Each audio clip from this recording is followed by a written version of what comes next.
नमस्कार। Dhirendra पुंडी news point में आप सभी का स्वागत है। आप मेरे साथ देख रहे हैं हमारे बहुत ही सीनियर और पत्रकारिता में एक अलग ही मुकाम रखने वाले भाऊ तोरसेकर सर को, जो हमेशा एक नई दृष्टि के साथ आते हैं।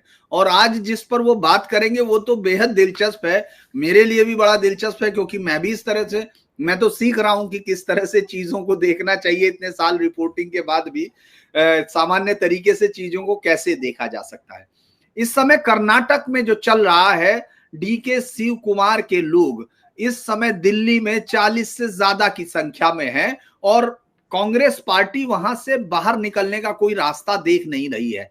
उनको कोई रास्ता नहीं दिख रहा, क्योंकि मल्लिकार्जुन खड़गे जो देश में कांग्रेस के अध्यक्ष हैं, उनसे बड़ी कोई पोजीशन नहीं हो सकती। वो भी ये कह रहे हैं कि हाईकमान जो कहेगा मैं मान लूंगा। आखिर वो कौन हाईकमान है जो ये तय करेगा? लेकिन क्या कांग्रेस में ये जो कर्नाटक का संकट है, ये एक नई कोई कहानी है या एक शाप है जो साथ चलता हुआ आ रहा है, या एक ऐसा कोई परेशानी है? तो भाऊ, अगर हम इसको देखें कि दोनों तरफ से मौजूद है और पीछे हटता हुआ नहीं दिख रहा है कोई भी नहीं। मई 2023 में जब ये सरकार बनी थी तो उसी समय ये बात औपचारिक अनौपचारिक तौर पर सबको मालूम थी, 2.5 साल रहेंगे। लेकिन सीधा रमैया वही सीनियर है, उसी तरह से घाघ खिलाड़ी है और उन्होंने अभी तक डी के शिव कुमार को पकड़ा हुआ है। क्या जाएगा ये रास्ता आगे की तरफ?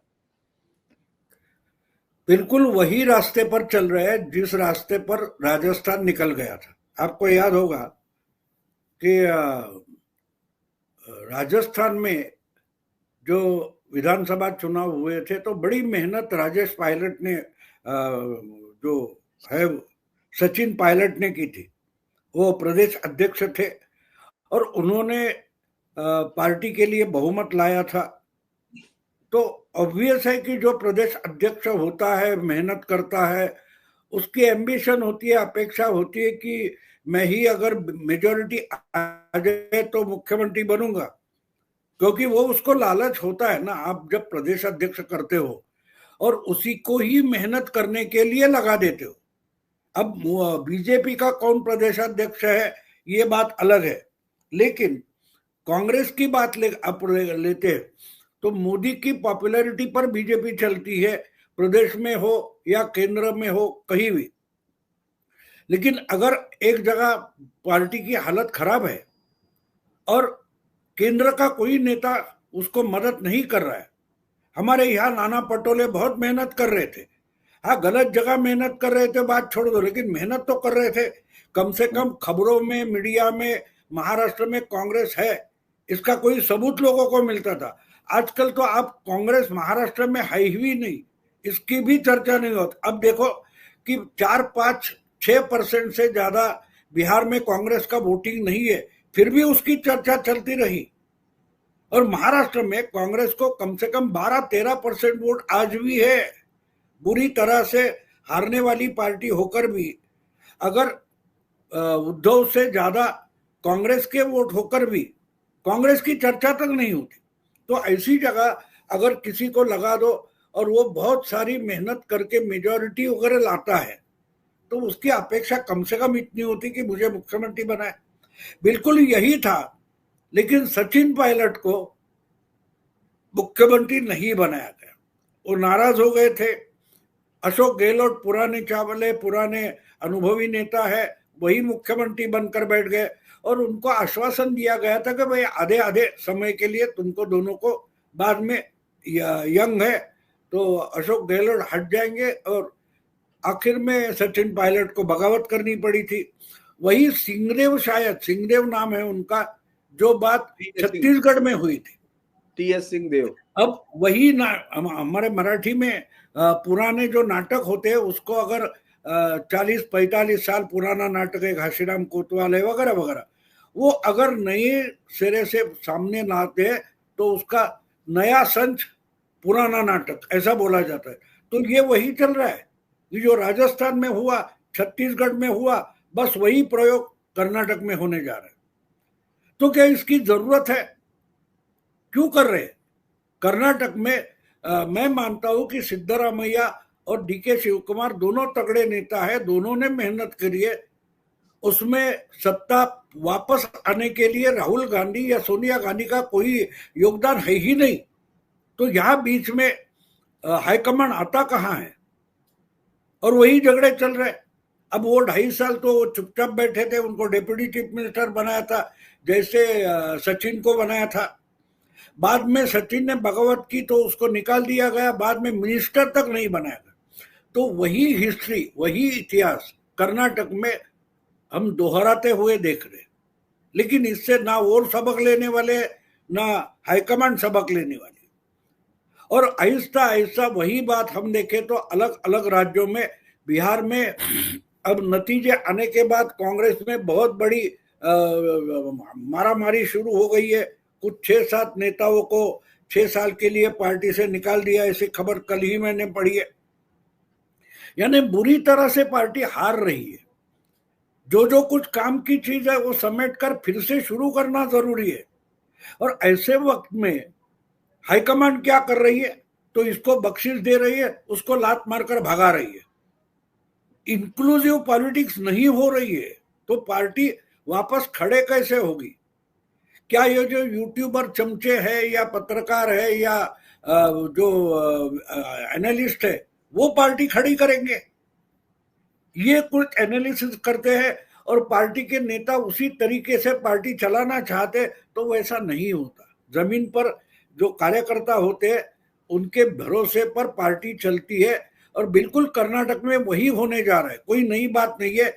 लेकिन मुझे ऐसा लगता है कि शायद कर्नाटक और एक इतिहास दोहराने जा रहा है। इसके पहले जो पूरी नेशनल लेवल की कांग्रेस टूटी थी, उसका इतिहास भी शायद इस बार कर्नाटक से दोहराया जाएगा, ऐसे मुझे लगता है।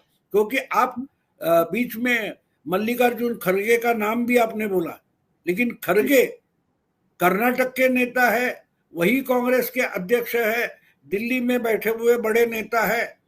लेकिन ये कांग्रेस के तीसरे कन्नड़ अध्यक्ष है, राष्ट्रीय अध्यक्ष है, ये मत भूलो। और पीछे मुड़कर इतिहास में देखो, पिछले 50-60 साल में ये तीसरा कांग्रेस अध्यक्ष है जिसके समय में ये टर्मोइल शुरू हो गया। आपको शायद याद भी नहीं होगा, आपके जन्म के पहले की बात होगी। उस वक्त कांग्रेस के अध्यक्ष 67 में एस निजलिंगप्पा हुआ करते थे। उस वक्त कांग्रेस पार्टी टूटी थी। जो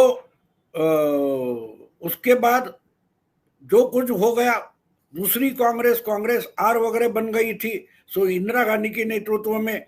बाद में कर्नाटक के मुख्यमंत्री रहे देवराज अरस थे, वो भी कांग्रेस के अध्यक्ष बन गए।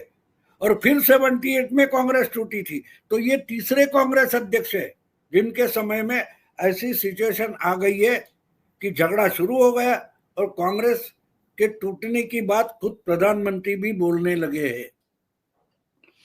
अच्छा भाऊ, ये जो हिस्ट्री आपने बड़ी दिलचस्प बताई है, और ऐसी क्या उन अध्यक्षों की हालत भी मल्लिकार्जुन खड़गे जैसी थी, या वो मल्लिकार्जुन खड़गे से आगे निकल के देख रहे थे? क्योंकि जो कांग्रेस रिक्विजिस्ट बनाई थी, उस डिवीजन में एक कांग्रेस ऑर्गेनाइजेशन और एक कांग्रेस रिक्विजिस्ट बनी थी जो इंदिरा गांधी के पास रही थी, तो उस समय भी ताकतवर इतने ही थे, क्योंकि यहाँ का ये अध्यक्ष तो अपने आप को मुख्यमंत्री से आगे नहीं ले जाना चाहता और अपने आप को हाईकमान भी मानने को तैयार नहीं, जैसे किसी को बैठा दिया हो और उसको ये बार बार यकीन ही नहीं आ रहा वो कुर्सी उसकी है क्या, ऐसा कुछ लग रहा। नहीं, ये स्टॉप गैप अरेंजमेंट बोलो या खिलौना सामने रखा हो, सिंबॉलिक रखा हो, कुछ भी बोलो, खड़गे कर्नाटक कांग्रेस के भी अध्यक्ष करके काम नहीं कर सकते। वो राष्ट्रीय अध्यक्ष बन के क्या करेंगे? इनको दिखाना था कि भाई हाँ, जो जिसको G23 बोलते, 23 कांग्रेस नेताओं ने मांग की थी कि भाई पूरे 24 घंटे और साल के 365 दिन जिसको दिल्ली में आकर कार्यकर्ता मिल सकता है, ऐसा कोई अध्यक्ष चाहिए। ये जो मांग थी वो पूरी करने के लिए इनको अध्यक्ष बनाया। हमारे मराठी में इसको गुड़ाचा गणपति बोलते। मतलब क्या होता है कि एक कोई पत्थर रखा है या गणेश की मूर्ति रखी है, भाई आते जाते उसको हाथ लगाओ, काम खत्म। उससे ज्यादा उसका कोई इंपॉर्टेंस नहीं होता। उसको मराठी में गोड़ा सा गणपति बोलते, तो उसके उसके आगे उसकी कोई अहमियत नहीं होती। हाथ लग जाता है तो गुड़ जो होता है वो मीठा होता है, हाथ को लग जाए तो थोड़ा मीठा भी हाथ हो जाएगा, उससे ज्यादा कुछ नहीं। तो खड़गे जो है वो कांग्रेस के अध्यक्ष है, मतलब गुड़ का गणपति गणेश बनाया, उससे ज्यादा कुछ है नहीं। अब वही उनको कुछ पूछेगा तो बोलेगा हाईकमांड को पूछना पड़ेगा। अरे कांग्रेस में सबसे बड़ा अध्यक्ष ही होना चाहिए। जो नेहरू थे, वल्लभ भाई पटेल हो गए, गांधी जी हो गए, सुभाष बाबू हो गए, जो जो कुछ थे, तो आप कांग्रेस अध्यक्ष हो, लेकिन इनको पता नहीं कि मैं ही हाईकमांड हूं। हाँ, एक बात है, ये कमान जरूर है लेकिन हाय नहीं है। ये झुक जाते हैं इमीडिएटली, और झुकने का मतलब ही कमान होता है। तो कमान जरूर है लेकिन हाय तो नहीं है, हाय नहीं। तो इसलिए वो रोते रहते।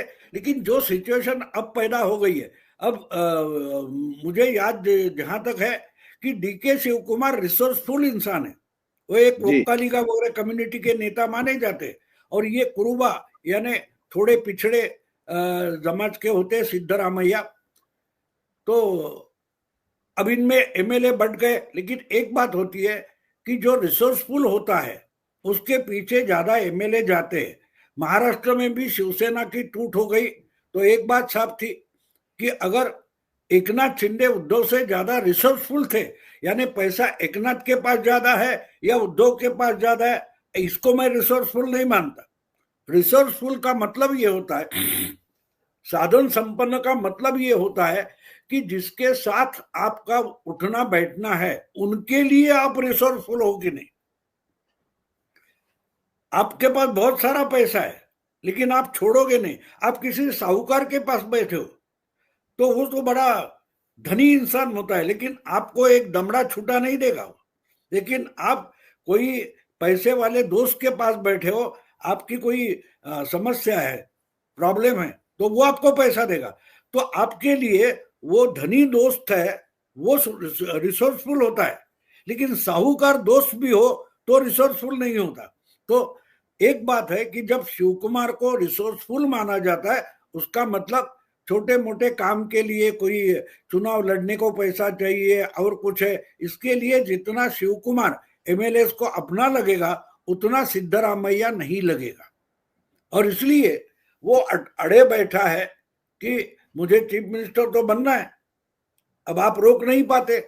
और यहां गड़बड़ शुरू हो गई है और ये समझ नहीं पा रहे। तो ये गड़बड़ अगर बढ़ती जाए और आहिस्ते आहिस्ते हर राज्य में ये झगड़े सामने आने लगे। बिहार में अगर पार्टी की सदाकत आश्रम जो क्या बोलते उसको, हेडक्वार्टर से पार्टी का, वहां झगड़ा हो गया, मारामारी हो गई। पहले तो किसी को मारा भी था, अब तो उनको पार्टी से निकाल दिया, यहां तक आ गई है। और राहुल गांधी पटना जाने की हिम्मत तक नहीं कर रहे। मतलब वहां है और कहीं हो, बहुत सारे राज्यों में नाराजगी है, क्योंकि उनको आहिस्ता आहिस्ता रियलाइजेशन हो गया है कि जब तक राहुल गांधी है इस पार्टी के लिए कोई भविष्य नहीं है। और पार्टी के लिए भविष्य नहीं है तो इसका पार्टी में कितनी भी मेहनत करो उसका कोई फायदा नहीं है। तो इसलिए या तो राहुल को हटाओ नहीं तो हम जाते हैं। ये मेंटेलिटी आहिस्ते आहिस्ते बनते जा रही है। हवा में प्रधानमंत्री ने ऐसा नहीं कहा कि कांग्रेस पार्टी टूट की कगार पर है, ऐसी जो बात नरेंद्र मोदी जी ने की है। उनके पास तो गुप्तचर सीक्रेट खुफिया एजेंसी का रिपोर्ट रहते कि कांग्रेस पार्टी के अंदर क्या क्या चल रहा है, ये उनको मालूम जरूर होगा, इसलिए तो उन्होंने कहा है और उसको वो चीजें हमें दिखाई दे रही है। भाऊ, जिस तरह से ये वहां का जात इस समय गणित दिख रहा है, 135 सीटों पर कांग्रेस है जो बहुत ताकतवर पोजीशन है, और बीजेपी महज 65 सीटों पर है, 66। तो वो कोई ऑपरेशन कमलम की तो बात नहीं हो सकती है वहां की, ऐसा होगा। लेकिन क्या नई पार्टी बना सकते हैं डीके शिव कुमार? ऐसा लगता है, क्योंकि वो ये भी कह रहे हैं एक तरफ कि मैं बहुत वफादार हूं। और अगर हम 3 राज्यों में सिर्फ कांग्रेस बची है, हिमाचल प्रदेश वहां सुक्खू का है, इसके अलावा दूसरा है ये जो आपका रेवन्ना रेड्डी, और तीसरा ये आज एक रशीद किदवई, आपने जो पहली बातचीत में जो इशारा किया था, मैं उसी बात को, मतलब आपने तो उसका जिक्र नहीं किया लेकिन मैं कर देता हूं, क्योंकि वो इशारा आपका बिल्कुल मुझे लगा जैसे बिल्कुल सटीक है कि कुछ पत्रकार या यूट्यूबर्स या इनसे बहुत प्रभावित है पार्टी। आज मैं रशीद किदवई जिसने किताब लिखी थी 24 अकबर रोड या तमाम, या कांग्रेस के जिनको अब वो माना जाने लगा कि वो कांग्रेस की रणनीति को बहुत अच्छा समझते हैं, उन्होंने लिखा कि अब हाईकमान को वहां एक इंडिपेंडेंट आधारित नेता जो बायस नहीं, और उन्होंने नेता कौन बताए, एक सचिन पायलट और दूसरा प्रियंका गांधी को। उन्होंने इन दोनों की उसमें कहा है कि इन दोनों को उसकी जांच करने दो या एक को करने दो और रियल सिचुएशन दो। यानी कांग्रेस के अंदर अब कोई ऐसा थिंक टैंक भी नहीं बचा, जैसे के वेणुगोपाल है, उनका केरल में भी उनको कौन पहचानता होगा, ये बड़ा दिलचस्प होता है, आश्चर्य होता है। उसके बाद दिग्विजय या जो पुरानी टीम थी वो गायब ही हो चुकी है, और नई टीम के नाम आप जो जितेंद्र सिंह, भंवर जितेंद्र सिंह या वो लोग भी अब कोई सामने नहीं है। तो क्या लगता है कि वाकई ये डिवीजन जो है इतना शार्पली होगा, क्योंकि वो इसको हटा नहीं सकते, कह रहे कि ये उनके पास पिछड़ा दलित वो समझिए, वरना दोनों राज्य, रेड्डी भी अपर कास्ट ही एक तरह से माने जाते हैं और उधर से ये भी सुक्खू भी, तो उसका कहना है कि मजबूरी है, इनको हटा नहीं सकते। तो क्या कांग्रेस ऐसी जगह फंस गई कि इधर कुआं इधर खाई? नहीं, देखो प्रॉब्लम, एक बात समझो आप, कोई भी सैनिक जो होता है, जवान जो होता है, वो उसको हारने वाला सेनापति पसंद नहीं होता, वो अपनी जिंदगी लगा जाता है, शहीद होने के लिए भी तैयार है, लेकिन हारने वाले के लिए मैं क्यों शहीद हो जाऊं? आज गारंटी है कि राहुल गांधी जहां लीडरशिप करेंगे वो चुनाव तो हारने वाले। तो जो लड़ने वाले हैं वो तंग आ चुके हैं, और जो लड़ाई में उतरते नहीं, बस ऐश आराम के लिए सत्ता के इर्द गिर्द रहते हैं, उनके लिए तो राहुल गांधी जरूरी है, क्योंकि राहुल की मेहरबानी पर इनकी ऐश चलती रहेगी। और उसके लिए मेहनत कौन करेगा? जो मैदान में उतर कर जमीन पर जाकर वोट लाते हैं, पार्टी को जिताते हैं, उनके लिए प्रॉब्लम है राहुल गांधी। तो राहुल गांधी ने कांग्रेस एक तरीके से डिवाइड की है। जो लोग चाहते हैं कि आज भी हम कांग्रेस को खड़ी कर सकते हैं, जहां 10 साल लगे, 15 साल लगे, लेकिन मेहनत से कांग्रेस खड़ी होगी, ये एक सोच है। और दूसरी ये सोच है कि कोई चमत्कार घड़ेगा, कभी ना कभी तो बीजेपी हारेगी, तो फिर मजा ही मजा है, चैन ही चैन है। ये जो दो सोच है, इसमें ये झगड़ा चल रहा है। अब देखो, सिद्धरामैया जो थे वो ओरिजिनल कांग्रेसी नहीं है, वो देवेगौड़ा की पार्टी से आए हुए, लेकिन डटकर कांग्रेस के साथ रहे, मुख्यमंत्री बने, दोबारा बने। और डीके शिव कुमार भी ऐसे हैं, उनके नेक्स्ट जनरेशन के हैं, कि उन्होंने डटकर खड़ा रहकर पार्टी के लिए काम किया, बीजेपी के साथ अच्छा संघर्ष किया, लेकिन जब उनकी सत्ता आ गई तो ये झगड़ा शुरू हो गया। अब कांग्रेस के सामने भी वो प्रॉब्लम है, इनमें से किसको बड़ा करे। लेकिन दोनों को समझकर अगर चुनाव तक चुपचाप बैठ गए तो शायद नुकसान नहीं होगा। लेकिन इतिहास बताता है कि निजलिंगप्पा जब थे, वो भी एक मानो कांग्रेस के लिए खिलौना थे, इंदिरा गांधी के लिए खिलौना थे। वो कांग्रेस के अध्यक्ष थे और उनके साथ पूरी पार्टी थी, यानी पार्टी का सब ऊपरी हिस्सा जो है था, कांग्रेस वर्किंग कमेटी वगैरह उनके साथ थी। लेकिन इंदिरा जी के साथ कार्यकर्ता थे, तो इंदिरा गांधी हट गई तो कांग्रेस ओ यानी ऑर्गेनाइजेशन बन गई। और अगले चुनाव में 1971 में कांग्रेस ओ का सफाया हो गया। तो बाद में कांग्रेसी गाय और बछड़ा चुनाव था, चिन्ह था जी। हाँ। तो बैलगाड़ी चली गई और गाय बछड़ा आ गया। 78 में कांग्रेस के अध्यक्ष देवराज अरस थे, उनका और इंदिरा गांधी की पट्टी नहीं थी, झगड़ा हो गया और इंदिरा जी ने फिर बगावत कर दी और फिर शुरू हो गया। और क्या हो गया, वो भी कांग्रेस टूट गई और गाय बछड़ा गायब हो गया, अब हाथ का पंजा आ गया। तो दोनों बार में मुझे एक अजीब बात लगती है, हिस्ट्री कहती है कि जब कन्नड़ अध्यक्ष होता है कांग्रेस का, तो कांग्रेस पूरी नेशन वाइड टूट जाती है और एक नई कांग्रेस हमारे सामने आ जाती है। जो ओरिजिनल कांग्रेस नेहरू की थी वो हट गई और कांग्रेस आर आ गई, फिर कांग्रेस आई आ गई।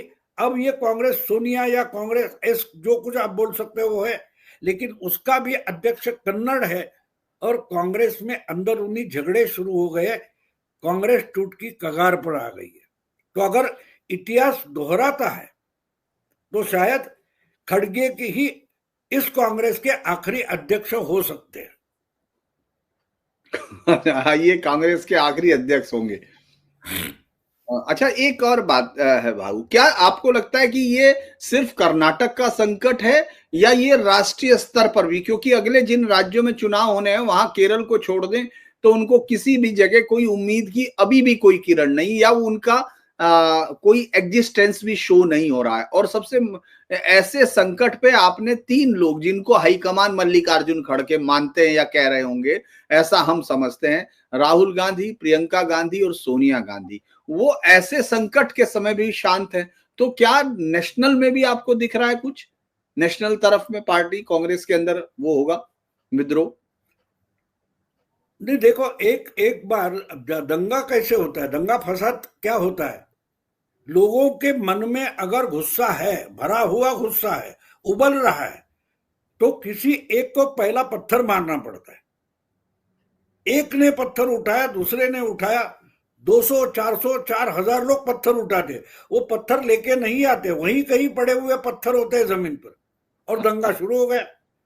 तो अगर कर्नाटक से शुरू होता है, बिहार में फैलता है, उत्तर प्रदेश में जाएगा, तो फैलते जाएगा, और जब ये नेशन वाइड हो जाएगा तो उसे हैंडल करने की क्षमता ना आज के कांग्रेस अध्यक्ष मल्लिकार्जुन खड़गे में है, ना राहुल गांधी में है, ना प्रियंका वाड्रा में है, ना वेणुगोपाल में। इनमें एक क्षमता नहीं है। देखो, इंदिरा जी का मतलब समझाओ, इंदिरा जी अपने बलबूते पर, अपनी पॉपुलैरिटी पर पार्टी चला सकती थी। 1969 में उन्होंने पार्टी ने तय किया था कि भाई संजीव रेड्डी को राष्ट्रपति का कैंडिडेट बनाएंगे जी। उन्होंने उस फॉर्म पर सिग्नेचर की, लेकिन बोला व्हीप नहीं निकालोगी, अंतर आत्मा से पूछो और वोटिंग करो।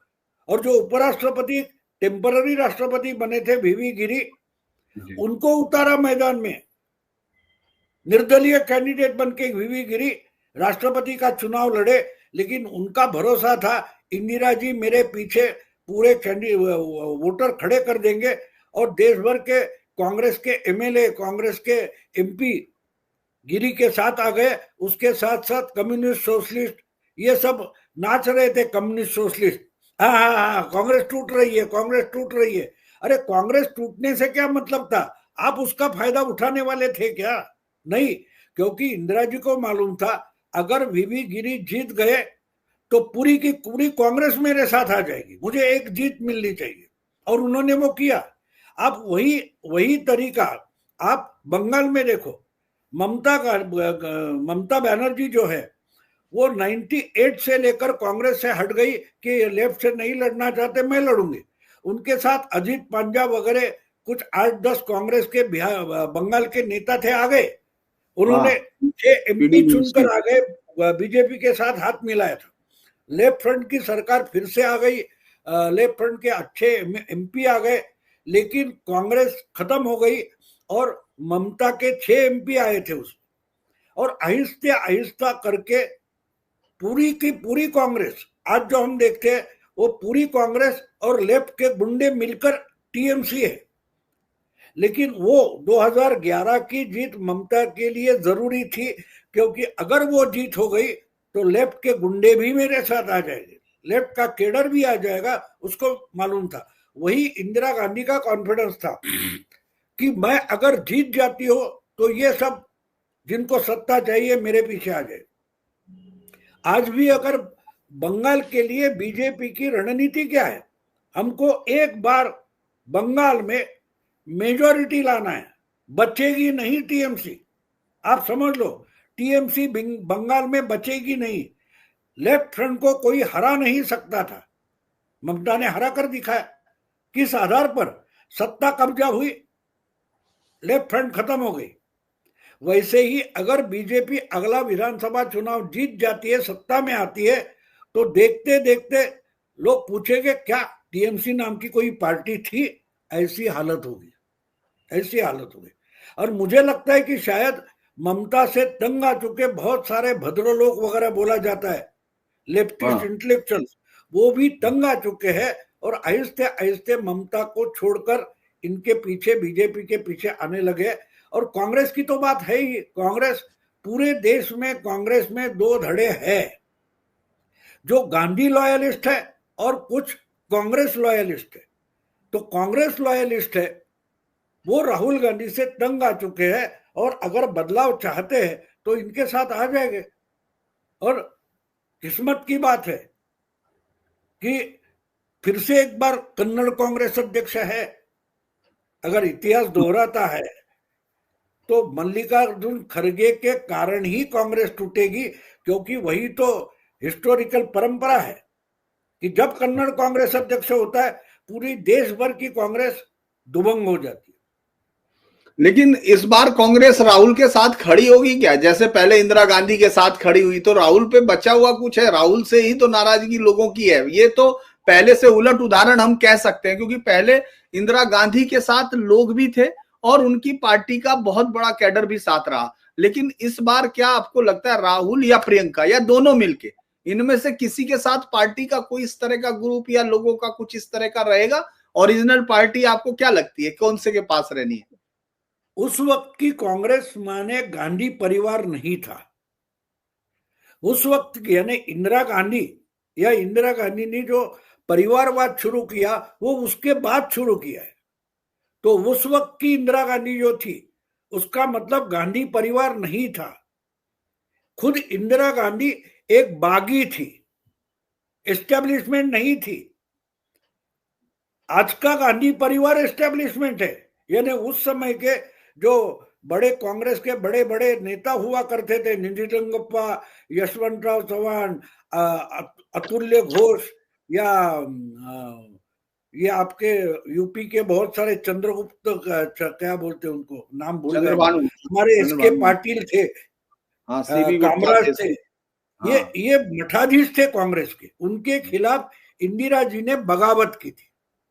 आज का मठाधीश राहुल गांधी है, आज का मठाधीश सोनिया गांधी है। तो बगावत वो नहीं कर रहे, कार्यकर्ता बगावत होती है और बगावत सक्सेसफुल होते हुए दिखती है, उस वक्त उनके साथ चला जाता है। तो बात साफ है कि राहुल गांधी इंदिरा गांधी का इतिहास नहीं दोहरा सकते, दूसरा किसी को खड़ा होना पड़ेगा। और वो अगर खड़ा हो जाए तो लोग उसके साथ जाएंगे।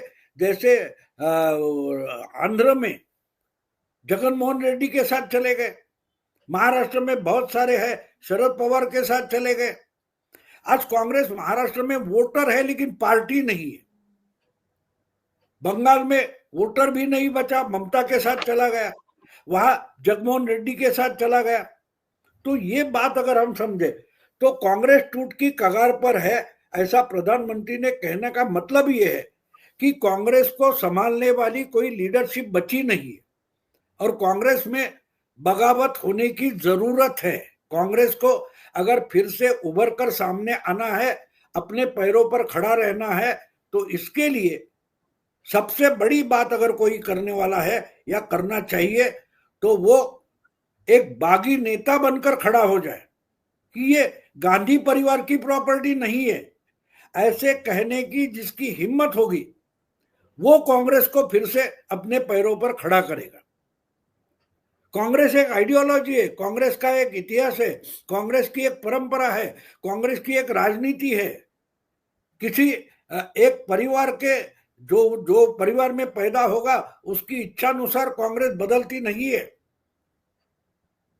परिवार के लोग आते रहेंगे, जाते रहेंगे, लेकिन आइडियोलॉजी टिके रहती है। आज भगवान श्री राम का कोई वंशज है कि नहीं हमें पता नहीं है, कृष्ण का वंशज, श्री कृष्ण का वंशज है कि नहीं हमें, लेकिन उनकी आइडियोलॉजी चलती आ रही है हजारों सालों से। एक देश चल रहा है, एक समाज चल रहा है। अलग अलग परिवार आ गए, सम्राट हो गए, वो भी हट गए, लेकिन देश चल रहा है। तो पार्टी संगठन बिल्कुल, आरएसएस को देखो 100 साल हो गए, जिन्होंने शुरू किया उनका कोई बच्चा वारिस, हेडगेवार का कोई वारिस आरएसएस में है, पदाधिकारी है पता नहीं। गोलवलकर गुरुजी हो गए या बाला साहब देवरस थे, बहुत सारे आरएसएस के नेता बड़े बड़े हो गए जिन्होंने आरएसएस चलाई, बढ़ाई, विस्तारित की, उनका कोई वारिस तो है नहीं, लेकिन वो चल रहा है। क्यों चल रहा है? उन्होंने जिस आइडियोलॉजी को, जिस विचारधारा को उसका पालन पोषण किया था वो टिकी हुई है। आज कांग्रेस जिस पर चल रही है वो आइडियोलॉजी नहीं है, एक परिवार की हिम्स है, उनकी हॉबी है कि आज मैं वोट चोरी पर नाटक करूंगा, कल कोलंबिया जाऊंगा, परसों आके तालाब में कूद जाऊंगा। ये आइडियोलॉजी है, ये खेल और मजाक हो गया। तो उससे निकलकर फिर से कांग्रेस को ट्रैक पर लाना अगर कोई चाहता है और खड़ा हो जाए, फिर वो शायद सचिन पायलट हो सकता है, या डीके चंद क्या बोलते हैं डीके शिव कुमार, डीके शिव कुमार होगा, या जगन मोहन रेड्डी हो सकता है, ममता बनर्जी हो सकते हैं। उनकी तो आइडियोलॉजी कांग्रेस है ना। उन्होंने अपने एक स्टेट के लिए, अपने एक राज्य के लिए कांग्रेस जीवित रखी है। आप इनको क्षेत्रीय पार्टियां करके देखते हो, लेकिन उनकी आइडियोलॉजी क्या है? अगर पवार, जगमोहन रेड्डी या ममता बनर्जी ये सब आगे आए और सचिन पायलट हो वगैरह से बात करे और कि फिर से हमको कांग्रेस रिवाइव करनी है। आपको याद होगा, मुझे लगता है 10-1 साल पहले मोदी जी ने चुनाव जीतने के बाद पूर्व जनता दल या जनता या लोहियावादी लोगों की एक मीटिंग हुई थी, जिसमें देवेगौड़ा थे, मुलायम थे, लालू थे, नीतीश थे, और सब लोगों ने मिलकर जनता पार्टी का जो स्पिरिट है वो रिवाइव करेंगे, ऐसा एक निर्णय किया था। और अंतिम निर्णय घोषित करने का अधिकार मुलायम सिंह को दिया था, लेकिन 2022 आने तक मुलायम सिंह ने उस पर बात तक नहीं की। सॉरी, 2017 की बात कर रहा हूं जी। मुलायम सिंह ने उस पर कोई निर्णय नहीं लिया और वो बात वही छूट गई। लेकिन उन्होंने ये तय किया था, अलग अलग फैले हुए हम लोग हैं, जो ओरिजिनल जनता दल, लोहियावाद, समाजवाद की आइडियोलॉजी से निकले हैं, क्यों ना इकट्ठा होकर एक नेशनल पार्टी बना दे। बैठक तो हुई थी, आपको याद होगा, लेकिन आगे कुछ नहीं हुआ जी। लेकिन वो जो प्रयास है, वो अगर प्रयास आज कोई कांग्रेस के लिए करता है और गांधी परिवार को धक्के मारकर निकाल देता है कि नहीं, आप कुछ भी नहीं हो, आप कुर्सियां लगाओ, आप दरी बिछाओ, ये करके पहले दिखाओ, आप कांग्रेसी हो तो पहले ये करके लिखाओ, डंडा ले लो और कहीं पेड़ पर चढ़ जाओ और डंडा लगा दो, उस पर झंडा लगा दो, बाद में कांग्रेसी हो बोलो। कांग्रेस कार्यकर्ताओं की पार्टी हुआ करती थी। तो अगर इसका कोई लवलेश गांधी परिवार में है ही नहीं तो वो कैसे रिवाइव करेगा? और इसलिए मुझे लगता है कि जो हालत 69 में इंदिरा गांधी ने देखी, 78-79 में देखी, और इंदिरा गांधी ने 2 बार बगावत की और कांग्रेस पार्टी तोड़ी थी, योगायोग यह था कि दोनों बार एक कन्नड़ नेता कांग्रेस का अध्यक्ष था, आज भी है। तो चलिए, आज मुझे लगता है कि भाऊ जो है बहुत ही बेहतरीन तरीके से और एकदम नए उस पे, क्योंकि ये बहुत लोगों को, किसी को भी बहुत याद नहीं है, और जो लोग जानते नहीं है उनको तो मालूम ही नहीं है, जिनको अगर कुछ पुराने लोगों को है तो उनको भी अब याद नहीं है। तो वहां से शुरू किया, क्योंकि हमको लग रहा था कि ये बिखराव कर्नाटक में एक नई कहानी है, लेकिन जैसे ही कर्नाटक का अध्यक्ष आता है तो कांग्रेस के बिखराव की तैयारियां शुरू हो जाती है, और वो तैयारियां दिख रही है। जाते जाते एक और रेफरेंस दे दूंगा, देखो निजलिंगप्पा भी कांग्रेस के अध्यक्ष बने, तो इंदिरा जी को निजलिंगप्पा पसंद नहीं थे, उनकी जगह वीरेंद्र पाटिल नाम का चीफ मिनिस्टर लाया गया और इसके लिए निजलिंगप्पा को कांग्रेस का अध्यक्ष बनाया गया। बिल्कुल वही बात देवराज अरस के समय हुई थी। इंदिरा जी को अपना लाडला गुंडू राय गुंडू राव को चीफ मिनिस्टर बनाना था, इसलिए देवराज अरस को कांग्रेस का अध्यक्ष बनाया। अब उतनी भी सिमिलैरिटी नहीं है, लेकिन जो अध्यक्ष मुख्यमंत्री और ये जो झगड़े थे वहीं से वो मामला शुरू होकर आगे निकल गया था। ठीक है, और ये बिल्कुल सही आपने कहा, क्योंकि ये इस मामले में भी है। उस समय जब डिवीजन चल रहा था, जब ये दोनों के चर्चा थी, तो बहुत कोशिश की थी मल्लिकार्जुन खड़गे ने कि उनको एक बैलेंसिंग कैंडिडेट मान लिया जाए उन दोनों के बीच का, लेकिन वो तैयारी नहीं हो पाई। तो मुझे लगता है इतनी सारी सिमिलरिटी के साथ बहुत ही आप जुड़े भाऊ, आपका बहुत बहुत धन्यवाद। और तमाम दर्शकों की ओर से मेरी आपको बहुत बहुत शुभकामनाएं। आप बहुत हम लोगों के साथ लगातार आशीर्वाद बनाए रखें, स्नेह देते रहे तमाम जो हमारे दर्शक हैं उन तक नई सूचनाओं के साथ। तो आज के लिए इतना ही, फिर जल्द मुलाकात होगी। नमस्कार।